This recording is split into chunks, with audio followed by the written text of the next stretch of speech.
forgot to record. There you go. It's not like I forgot to record. I might have to skip one slide, but that's okay. For the people who are listening to recording. Anyway, there are criticism against focusing on especially social psychological understanding of freedom, the perceived freedom.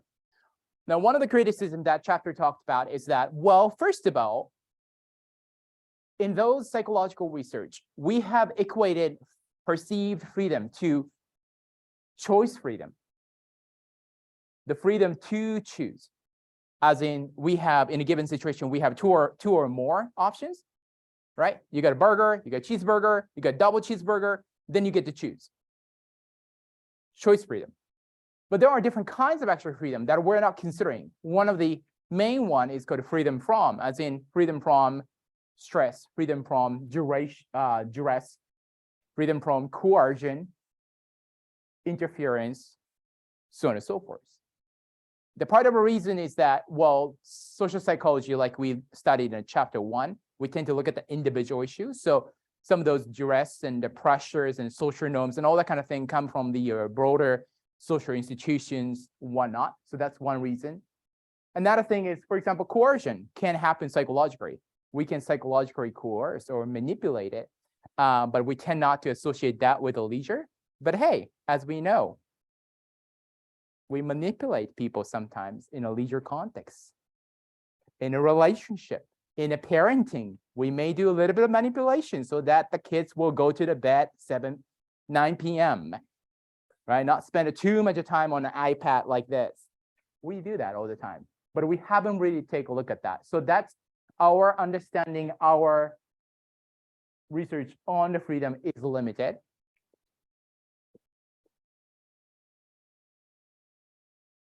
And this is a big one. Most of the concept that we talked about in terms of freedom or control too, to an extent, we assume that the freer, the better.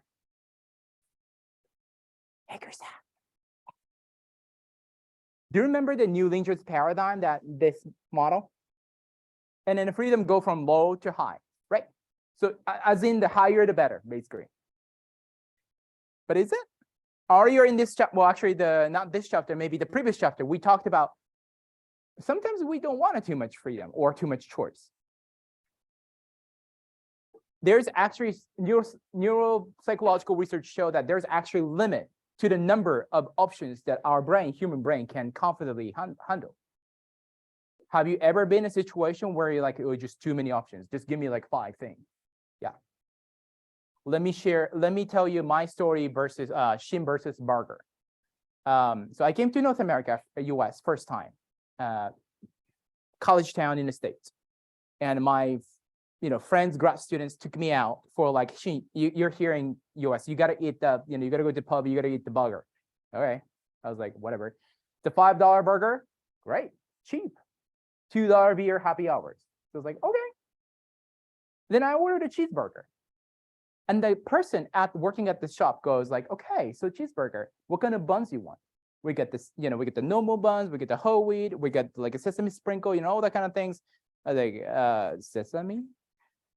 And he goes like, okay, do you want to be taught, like, do you want to be toasted on, grilled on the, the grill as well? Or do you want to just like, yeah, grill? And he goes like, what about me? Like, how well done you want? Like, I'm like, this is a steak shop or something? I thought it was a $5 cheeseburger. I was like, I guess I don't want a bloody burger. So I'm like, maybe well done. And he goes like, there's 10 different kind of, vegetable choice.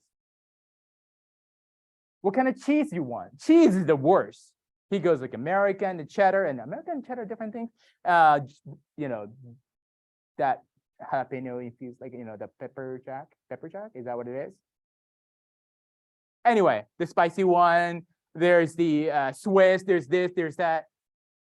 I knew nothing about cheese, so it was like, whatever. And then he goes to the side, or actually, no, before that, the sauce, barbecue sauce, mustard sauce, and so on and so forth. And he goes to the, fries. What kind of sides you want? There's a salad, there's a, like, it was a great deal for $5, I want to say, but it was a very too much of option for me. As someone who just came from Japan, where burger back then, especially 15, 20 years ago, well, actually 15 years ago, it was just McDonald's basically. So it's like a combo one. Yes, like you can take out the pickles, but that's the only choice you get, basically, right? So that was just like, I spent literally 10 minutes, almost 10 minutes in front of the person and ordered my $5 cheeseburger, which wasn't the experience you wanted. So too many options actually can overload us. And I'm pretty sure you can find similar experiences around like that too. And there's actually a psychological reason to it too. One of the reasons is we can be generally divided into two types of people when it comes to how we respond to choice. One of the type is called maximizers. These are the people who always want to make the best possible choice among available options. And therefore, they have a difficulty often deciding what to choose, even what to wear every day. Satisficer, on the other hand, are the people who make a choice based on a more modest criterion, like, you know what, good enough. Exhibit A. My wife, like, so, sorry. My wife should be recognized as a second teacher. I'm sorry, but last night, so today, she has a quite important meeting, okay? So that's just a little bit of, in her defense, this is an important day for her. However, last night, before we go to sleep, I came to the bedroom, I'm ready to sleep, and she goes like, you know what, Shin, I think we should discuss my attire tomorrow. I'm like, I'm ready to sleep. And she's going to closet, she's just like, which pants and which clothes? Because she doesn't want to do it this morning, which I appreciate because, I have to be here and teaching and all that. So, morning is hectic. But doing this, and I was like, honey, with our job, we have to do that all the time. Like, you're going to get more and more important meetings. So I don't think I can do this every day. So I think that looks good on you. But anyway, yeah, I should have probably addressed that conversation better. But you see the different type of people. So what do you think? Do you think you're more of a maximizer? You're more of a satisficer? Who feels more like a maximizer a little bit? That's okay. That's okay. You're knowing better yourself, and that's okay. There's no no. Who's more like a satisficer? Good. Okay, that's good for you. Good. Actually, research shows that maximizer tend to have a difficulty though, psychologically, happiness-wise, depression, perfectionist, pessimistic, and low estimate. But now you know, so that maybe just know that you don't need too many choice. We may be actually told so by, I don't know, Netflix, that we have like millions of shows and that's good for you. No, it is not. Simply, neuroscience disagree with you. I mean, the Netflix. So, and then last problem with the freedom is this. The chapter talked about, okay, so we have discussed perceived freedom. That's partially because we're talking about psychology. But what about real freedom? Some researcher, Neil Carr from Australia, he pointed out that leisure these days, right, what we do are often consumeristic recreation that is made, marketed, advertised, and sold to us. How many of us watched any streaming service like yesterday? Netflix, Hulu, Disney Plus, all that. Yeah, that's like 60%. Right there, right? Are we really free, and are we actually simply conditioned by our society, economic system, companies, whatnot? To what degree we actually have freedom? Krista.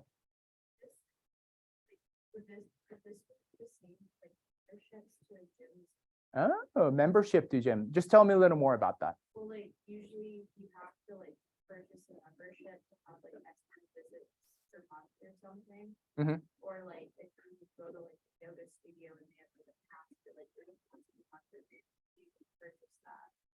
So you can like attend that activity. So I think to an extent, yes, especially the contemporary membership, like gym membership and whatnot, that has like, well, you have to pay, and when you pay, you get the freedom or choice to use our, facility and programs. And typically we offer more than just one thing, but different different rooms, different equipment, different programs, and so forth. So that expands the freedom too, right? But also club membership has an interesting history because it was more exclusive, elitist, thing. Originally, the tennis, yacht, golf, those things back in the day. So that evolved. But yes, today probably to an extent, it's a capitalistic, consumeristic membership. Think about it. Today, Friday. I hope you hang out, maybe go out, meet the people, maybe a couple drink, I don't know.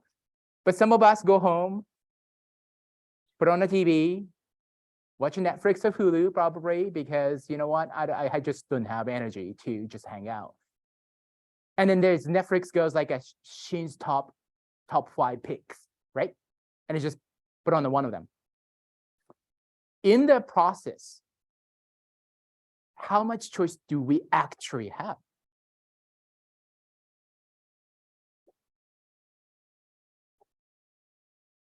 Like, especially when you were the person who actually grew up with it, like literally, like, sometimes iPad, who is your best friend? iPad, like seriously, some of those children, they exist. If you're one of those person, you were just conditioned, you just grew up and you were parented, you were actually, really conditioned to actually spend a time on those platforms. And the algorithm is working based on what you watch, just like, hey, he likes this kind of stuff. We throw up like, gooey love comes at the Shin, he's gonna watch like a whole 2 hour, 3 hour show, which I do. The problem, it's easy algorithm for me. And then when you get like, even like right now, your Netflix sends you email or, advertisement actually that shows you new shows, upcoming shows. And you're like, okay, I'm gonna do that. I'm gonna watch that today. How much of it is actually our choice? We could still feel choice and freedom in it. Like, oh, I feel like I'm, choosing. I feel like, I'm free and so on and so forth. But how much of it is real freedom? So maybe us focusing on a perceived freedom is a bit of a distraction from thinking about the real freedom. When do you feel, I have a question. When do you feel real freedom? Or when do you actually think you have the real freedom in your life?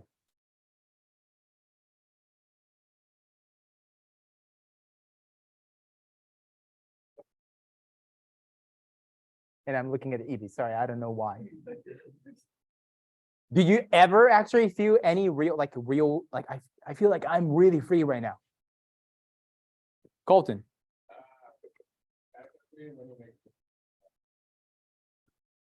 Even without sorry. Like if you make a decision that you're not actually thinking about. Oh. Like, give me an example. Like, can you think about any example you did?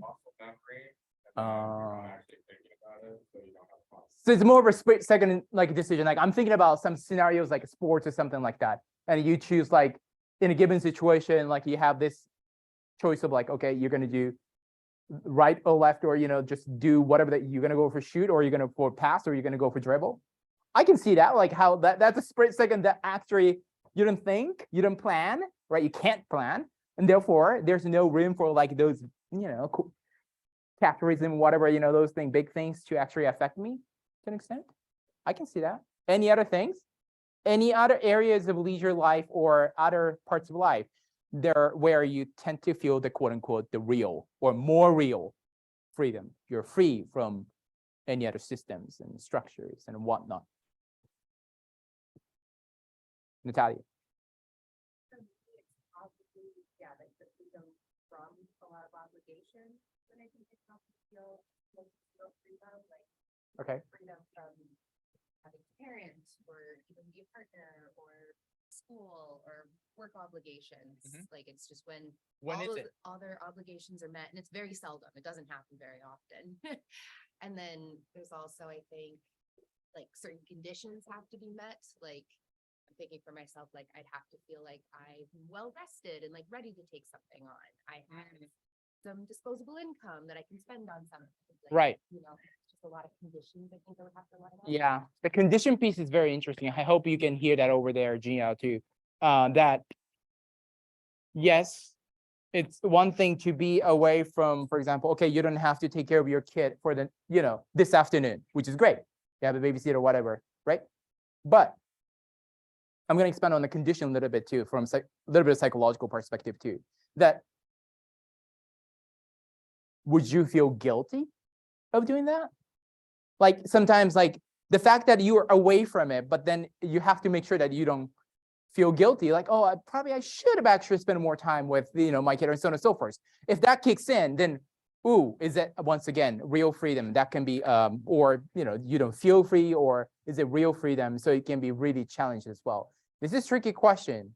And I think that with the technology and their, economic system, I think it's getting probably more and more difficult, arguably, to get the real freedom. Many people think that nature and nature experience, outdoor recreation is one of the areas that are relatively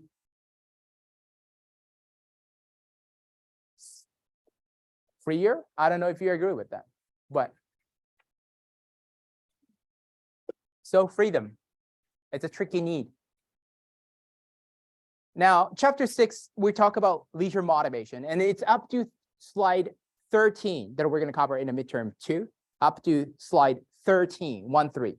Okay, 1-3, 1-3. But chapter 5 and chapter 6 are closely connected, so it's very short, but there's a lot of going back and forth in terms of reference. And these are the two major topics. Well, the chapter talked about 3 things, but I'm going to skip the second very short one and focus on what is motivation, what are different types, and then how to actually, how motivation can change. Now, here's the what motivation and why motivation is important. Motivation is a link between need and behavior. We have a need for, let's say, autonomy, right? And we do some activity behavior to satisfy that. Well, do we just jump from need to behavior? No, the motivation is a link between them, okay? Need will kick in our motivation, and motivation is the reason why, the reasoning behind the behavior. The reason why we do certain things. Now, motivation can be defined by its energy, how strong it is. Some of the motivation is stronger, some of the motivation is weak. We say that, right, in our daily conversation. I'm not really motivated, so that means motivation is weak. Or I am very motivated. When you go for a job interview, you're like, I'm very motivated. Who says that I'm not really motivated? But of course, but there's actually different levels of motivation too. There's a different direction. Same need, I will show you, same need can result in a different kind of behaviors potentially. So the targets of the behavior can vary, right? And persistence, it also varies on the persistence. Some of their even strong motivation can just like go like a whoop and just like, whoa, that didn't happen.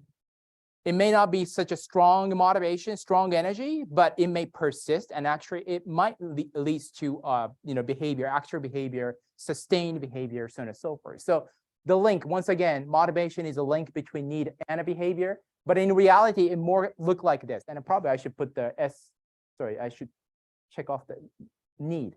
Let's think about one need. Let's say autonomy. We want to satisfy autonomy. There are different ways you can satisfy autonomy, right? You can go for easy one, like let's say Netflix, and choose one of the top picks for you. That's one way to do that, but you may not feel more motivated. So I'm trying to use these thickness of the line. So maybe your motivation is not that strong, right? And then dotted, so it's broken. That broken line means like maybe it doesn't lead to actual behavior. Maybe you can feel autonomy in, I don't know. Where do you feel autonomy in your life? Give me an example. Your autonomy in your life. Where do you feel autonomy? You feel like you're choosing something and you feel like you're really endorsing the value of the behavior?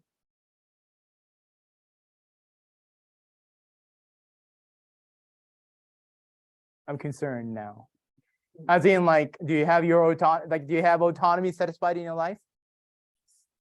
Have things to support, choose how to bake, like lunch, upgrade, Okay, Yang is telling us that dating can be one of the area we can do, like how we design a date, where to go, what kind of restaurant, is that a food or is that a movie, those things. Could be.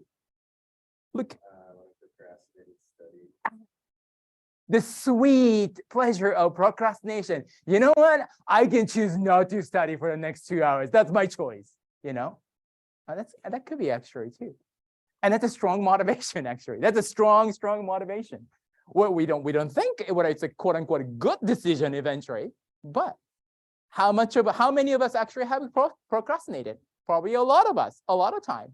So maybe that link is very strong, right? So it may lead to behavior as well.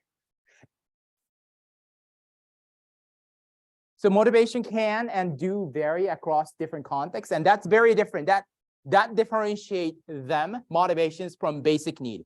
Basic needs remain the same, universal, as you could remember, hopefully from chapter 5. So for example, in terms of motivation, I might have some situation like this, right? I play badminton today to really work on my skills, right? I'm set, like I'm focusing on my backhand, and just like I have a drill. I keep working on it. I don't even have a fun, maybe, really. I just work on the skill. Versus tomorrow, I will play the same sport, badminton, to just catch up with some buddy of mine who I haven't seen like over the past 2 months. So I'll be more of a chit-chatting, enjoying the time with him rather than the working on the skill. So these are two different, to brush up, to hang out. These are two different motivation reasoning behind the same behavior. And that shows that actually there can be more than one sometimes motivation too. Typically, there's one main motivation. For example, when you come to the class, there's typically one main motivation, right? You want to study, you want to be successful. Like, oh, you okay, Alexia? Okay, cool. I hope it's not broken.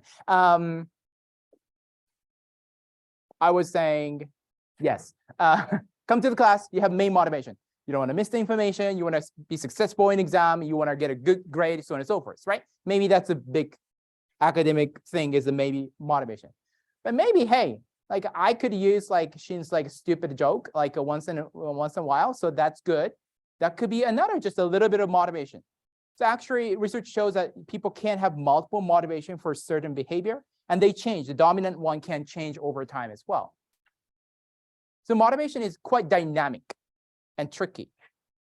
Now, originally, as chapter described, there were 2 main types of motivation. Now, I say originally because that's the difference between RLS 100, where we just focus on this, and here we're going to expand on this motivation, 2 types. We're going to talk more than that. But hopefully you remember intrinsic versus extrinsic motivation. Intrinsic motivation is doing an activity because the activity itself is interesting, fun, enjoyable, or rewarding of and in and of itself. As in, you play badminton because you love badminton. There's nothing more than that. Make sense? You work out because you just love that sense, feeling of, muscles. You love the whole package, just, to just challenge yourself, right? Even like muscle soreness, you kind of love it, right? Some of us do. That's intrinsic motivation. Extrinsic motivation is you have the reason beyond that activity.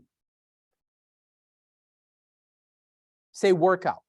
If you work out to look better, to be attractive, to look better for, to look great to other people, that's extrinsic. Make sense?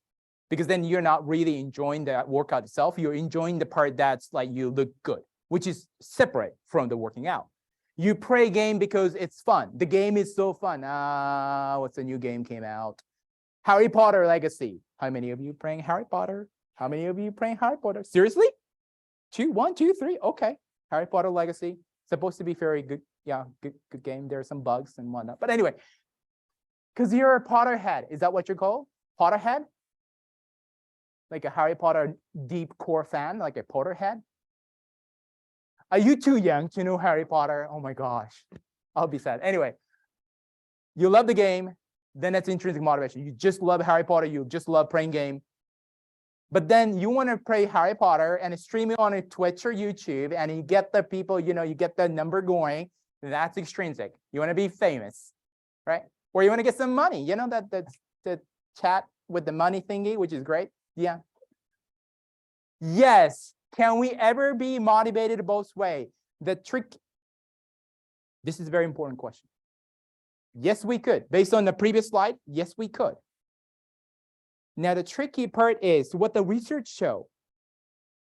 Previously, we thought that you have both intrinsic and extrinsic motivation. That's good for you because, I don't know, let's say out of 0 to 10, you have 7 intrinsic motivation for gaming. You have 5 out of 10 extrinsic motivation. 7 plus 5, that's a 12. So that's good. That's strong. Then 7 plus 0, right? That's what we thought, researchers and practitioners too, back in the day. But think about your situation where you were, let's say you were intrinsically, you just loved something, whether it's the gaming or the sports or someone. And then there was something intrinsic motivation was introduced. Oh, Diane, you do a great job with the nature, guiding and hiking and whatnot. Why don't you make a money out of it? Why don't you make a career out of it? I will pay for you. What happens to that? What happens then? Have you ever had a situation like that?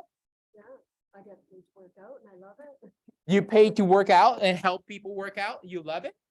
Do you think, okay, so compared to the time when you were just working out because you love it, and now that you also love it, but also you are paid to do it, do you think your overall motivation to that activity is stronger or weaker?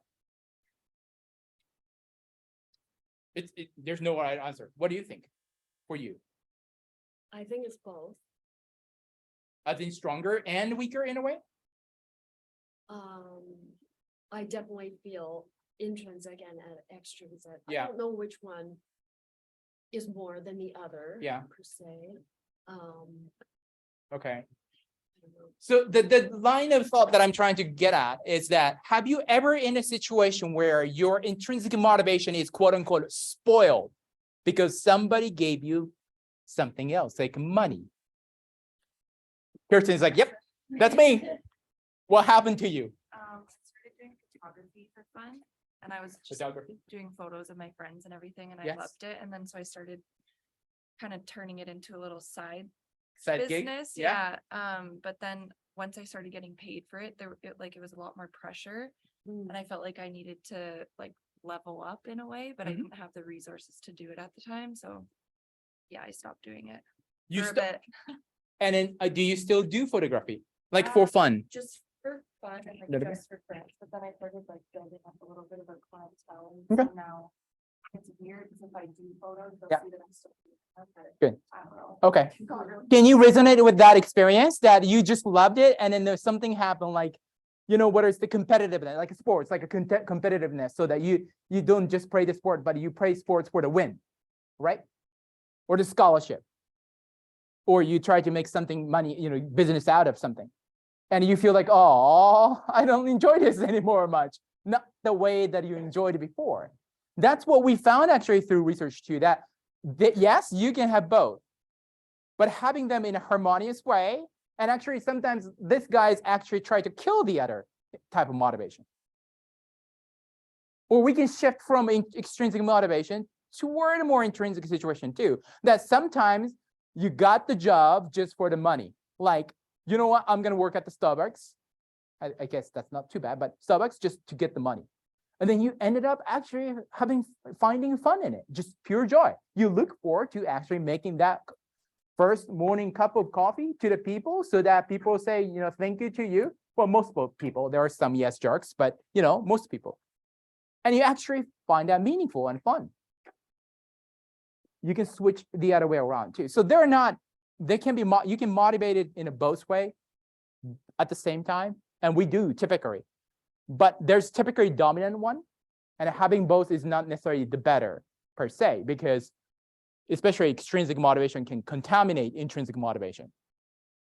Now, the last part, that little thing is important, especially for the exam. Please do never call intrinsic motivation as internal motivation.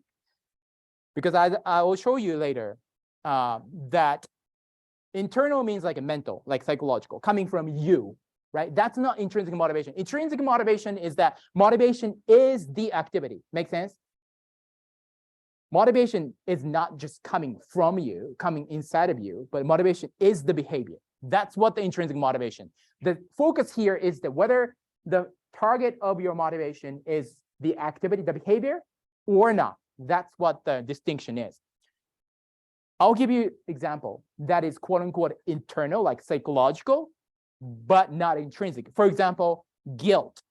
You work out. I work out so that I don't feel guilty about like sitting on a couch, being the gonna go to potato, which I love. Why not? Right?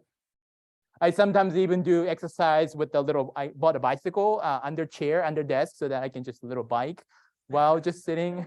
And I'm like, is this good or not good? Actually, anyway. So I work out so that sometimes I don't feel guilty, right? That is definitely not intrinsic because I'm not enjoying that activity for its own sake. No, right? I'm trying to avoid feeling guilty, which is external to the behavior, to the activity, aka exercising here. Okay, hopefully that helps a little bit. We actually, how much do we feel intrinsic motivation? How often? Across different activities. Graf and colleagues actually tracked the intrinsic motivation across different activities through experience sampling methods. Back in the day, so it might have changed a little bit too. The vertical line is a percentage of the time that people reported that certain activity was intrinsically motivated. So it was kind of binary too. So what we mean is that, like, let's say we got 50 short survey from Isaiah, and let's say 10 of them was paid work, and then 3 or so, 3 out of that 10, like, not 3. Gosh, this is percentage. 0.3, so that doesn't even make sense. So let's say I got 100 from you, and then just only 3 of them, 100 experience, 100 work experiences from Isaiah, only 3 were intrinsically motivated. So work is not intrinsically motivated, which makes sense because it's a paid work, right? It's not housework, it's paid work. It's a paid, there's a money, extrinsic motivation right there to it.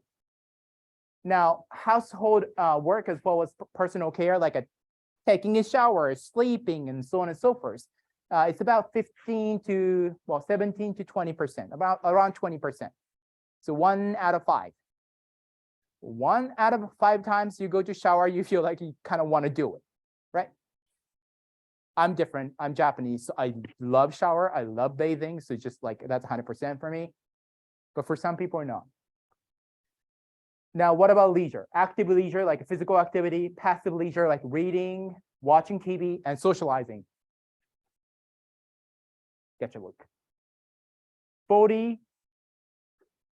Be careful. This is not 100%. 40, 30 to 35 to 40% of time. So yes, leisure is characterized by intrinsic motivation. Leisure is where we get more intrinsic motivation, definitely. But not all the time. Even these activities, not all the time. Luke. You know what the sample size was for the study?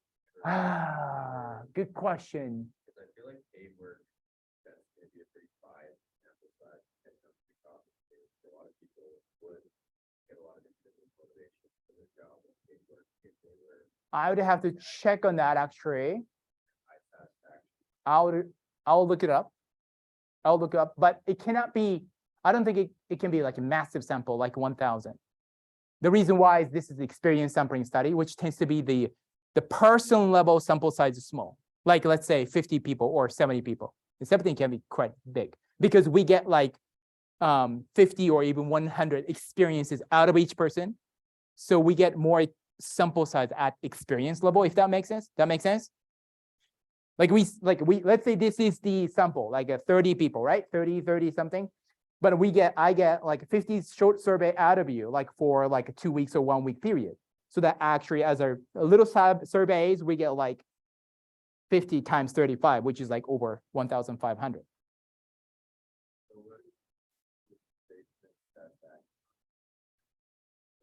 Motivation and, sorry?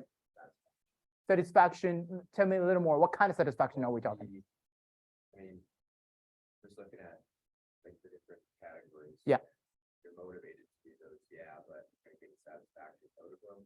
I feel like if you're motivated to do something, then it's not for financial or Mm-hmm. Mm-hmm. Mm-hmm. you gotta get that. Mm-hmm. Mm-hmm. Mm-hmm.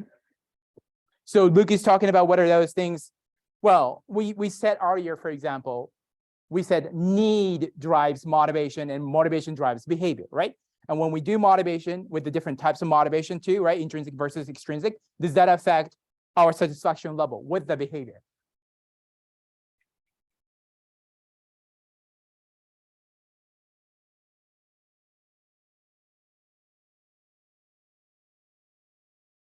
Oh, I wanted to go, well, actually, I wanted to say it does basically. So more intrinsic behavior tends to actually lead to better behavior, better and sustained behavior. And you actually tends to more likely to actually satisfy your basic need. So you wanted to satisfy your competence. You want to feel capable in a certain behavior, right? And you are intrinsically motivated for it. That leads to the intrinsic motivation for, let's say, badminton. You're more likely to actually continue that, practicing badminton, playing the badminton, and also actually you practice well. Like you don't just show up there, but you are very thoughtful, you're planning, and you will actually satisfy the need better. And therefore, actually, there's this positive spiral that you have a need, you're intrinsically motivated, you do certain behavior well, not necessarily like performing well, but actually do it in a way that helps your needed satisfaction, competence satisfaction, which will actually motivate you more, go back to the same behavior again, so on and so forth. So yes, it does. Generally, intrinsic motivation is better in terms of satisfying need.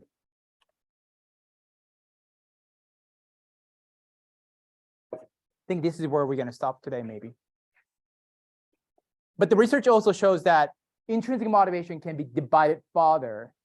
Not so much divided, but because intrinsic motivation is very specific thing, the activity, the behavior itself is the reason. The social motivation, it's very specific thing, if you think about it. But the target of the intrinsic motivation, which is behavior, but the behavior typically has a multiple facet, right? The badminton, for example, has a different aspect to it too. There's a physical component. I feel good. Like actually, I breathe. It's a cardio exercise. So, that sensation, fresh air coming into my body. I feel like a little dizzy, but that's part of the game. And I sometimes love it too. Learning. So that's a stimulation part of the intrinsic motivation, which is about pleasurable sensation. Let's say cooking, right? You cooking as leisure activity or maybe not leisure. But you can be intrinsically motivated for it and stimulation because, well, you can eat and that pleasant feeling on your tongue, basically, right? Gourmet food, good. It doesn't have to be gourmet and expensive, but good food. But the same activity, same intrinsic motivation can be slightly different target, can have a slightly different target, like knowledge. You love cooking, but because you want to work on that recipe, you want to really develop your recipe, learn new recipe. Maybe it's your culture, your family heritage, and you're learning that also, is very meaningful to you. The third target is the accomplishment, which is about reaching new goals, personally meaningful new goals, and outdoing yourself. So that's a little tricky part. When we say accomplishment, it sounds like some externally defined goal, like when you hit certain, I don't know, certifications or, all that kind of things. No. We're talking about, because it's everything here is about intrinsic motivation, right? So it's about more of a outdoing comparison with yourself. If you started to compare yourself with other people, that you quickly goes into the extrinsic realm. But there are some situations where you are just want to try the dish again because you failed last time, but you feel like you can get it. You can get it this time. You have a good ideas. You think you can get it. And once you get it, you get it. Like, tastes good, looks good, you enjoy it, and you feel accomplished. Not because of any external criteria, but because you outdid yourself. So what kind of intrinsic motivation? When do you feel intrinsically motivated? And which part of the intrinsic motivation is a key driver for you?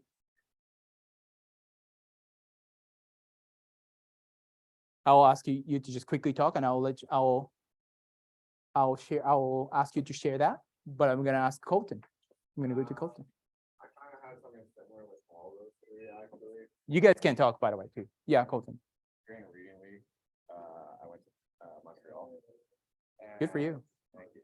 And stimulation at sensation with gourmet food, actually, at a 5-star like Michelin star restaurant. Actually, we had a 5-course meal.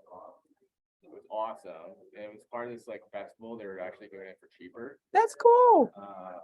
which was like it's only a week a year, so it never really happened otherwise. It's like double or triple the price. Nice. And then the knowledge, I mean, I didn't actually like do it or anything. Yeah. But, like the waiter was like teaching me all this different stuff. Yeah. Why they did this their certain way and all that stuff. And then the accomplishment was the fact that I never did it before. And I got to the point where I could pay for the meal. So it was like pretty cool. So I wouldn't be able to do it prior. I You guess. feel like I'm adulting. You know what? There's that too, to be honest. Like you feel like your growth in your life, you're moving up a little bit, right? Even though it's like Understand. low key on sale. Yeah. You could say that they went to a big Yeah. start. And just to be clear, you don't have to have the 3 targets of intrinsic motivation all the time for everything. I just So thought it maybe was there's pretty a, neat that I- yeah, cool. But probably dominant one is maybe stimulation. Probably. Yeah, probably makes sense. Where would like I really like experiencing new things. I'm a very experienced. Where would that kind of fall into? I guess That's a good one. And I think, 1 and 2, I guess. so this is like still like 1991. So that's like over 20 years ago. And I think if I have to add one more thing, the novelty goes into it. Just like we talked about in chapter 5, the novelty is a new need. But I think to an extent, stimulation, novelty relates to the stimulation. Maybe it's not physical sensations, but it's a perception, the new scenery you're looking at, right? New things you're smelling, hearing. Like you go to new city, new market, fish market, and you smell different. Good morning. That was the Dessert, that's beautiful. That's beautiful. They gave us like a thank you chocolate. Oh, That was actually cotton candy they made. it's a drink? No, it's just a, cotton candy. oh, real cotton But, candy. like it's actual like, Gourmet cotton yeah, candy? Oh, like, that's cool. So going back to the new praise, the new thing, knowledge can be applied to too, right? Because you learn about different praise, different culture, Yes. different people, Yeah. right? Okay. Yeah. I guess knowledge would be more. So it's just a bit of both, maybe potentially. Yeah, depending on the situation, it could be accomplishment too. Like for example, traveling to a new place, it's quite a challenging experience, right? Yeah. So you have this meaning goal, especially like a bucket list.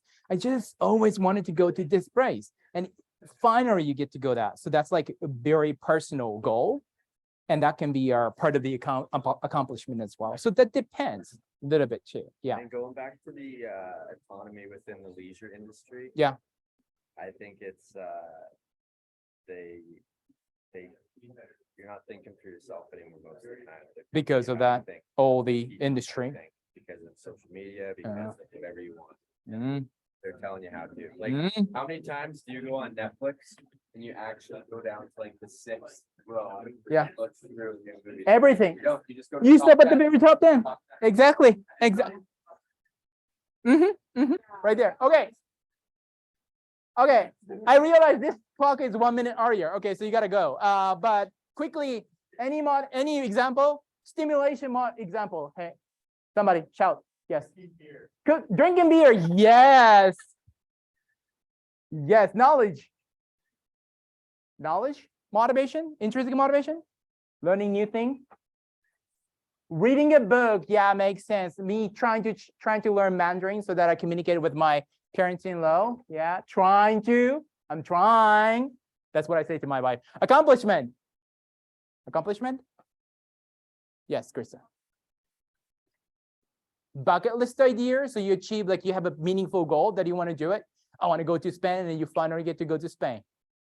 There you go. All right, so that's it. And then we're gonna finish up the rest of the chapter 6, like a few, 3, 4, 5 slides next class.